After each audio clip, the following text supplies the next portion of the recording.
Okay, for the question 1, the analysis shows that S1N and X2N are both repeating signal, periodic signal, but different in key ways. X1N repeats every 20 sample, has a higher frequency about 3 wave in 60 sample, and a smaller high amplitude of 2. It starts at a 45-degree angle. X2N repeats every 100 sample, has a lower frequency about 1.5 wave in 60 sample, and a larger high amplitude of 3.5.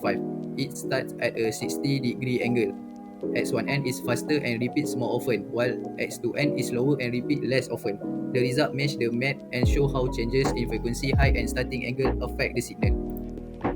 So here we are going to question number 2, which is the code is given, but we need to modify the code by using the equation given in the top right figure.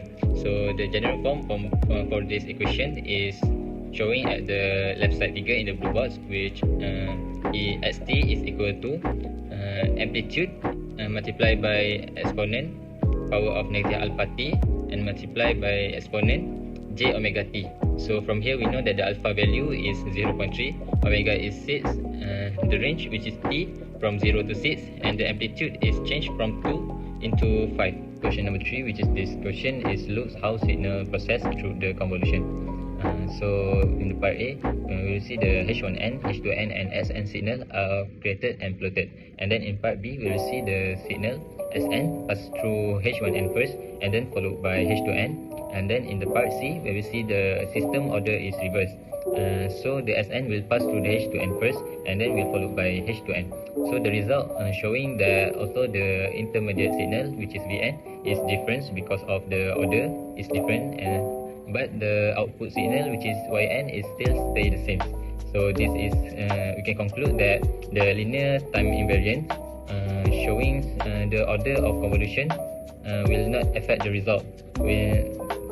What's changed is just the process in between. Okay, next for the question 4, the analytical solution for the convolution of xt and ht has 3 cases. No overlap for t less than 0.5, result is 0. Partial overlap for 0.5 less than t and less than 3.5, result grows and shrink with oscillation. And fading overlap for t more than 3.5, result decays due to ht. Matlab numerical result matches closely but has minor errors from discrete time step and limited precision. The triangle shape of xt sets the duration, while the decaying sine wave ht causes oscillation and fading in the output. Differences are due to the computational limits. In question A, we calculate the impulse response ht, which turned out to be a shift size function centered at 3 t equal to 3. This theory shows the delay effect from the phase terms e power of negative j 3 omega. In question B, we using size 40 as our input. The signal contains high frequency components above the filter cutoff. After filtering, the output becomes lower in amplitude, showing that the filter removes the high frequency, leaving only the lower frequency constant. In question C, we input a quadratic square wave using Fourier series. Square wave have many high frequency harmony. After filtering, harmony are removed and the output look like a smoothly sized wave, maintaining representing the fundamental frequency. In this question, we explore the analysis and the modeling of a linear time invariant (LTI) system, described by a third order differential equation as in equation 6c. By applying the Laplace transform, we derive the system transfer function Hs, which is characterized by its input and output behavior. Using Matlab, and referring to the code given in equation 6a, we can construct the transfer function using the TF function and convert it into a zero-pole gain form using a ZPK function. We then can generate a pole zero plot with a PZMAT function, which can provide us an insight into the system dynamic and stability.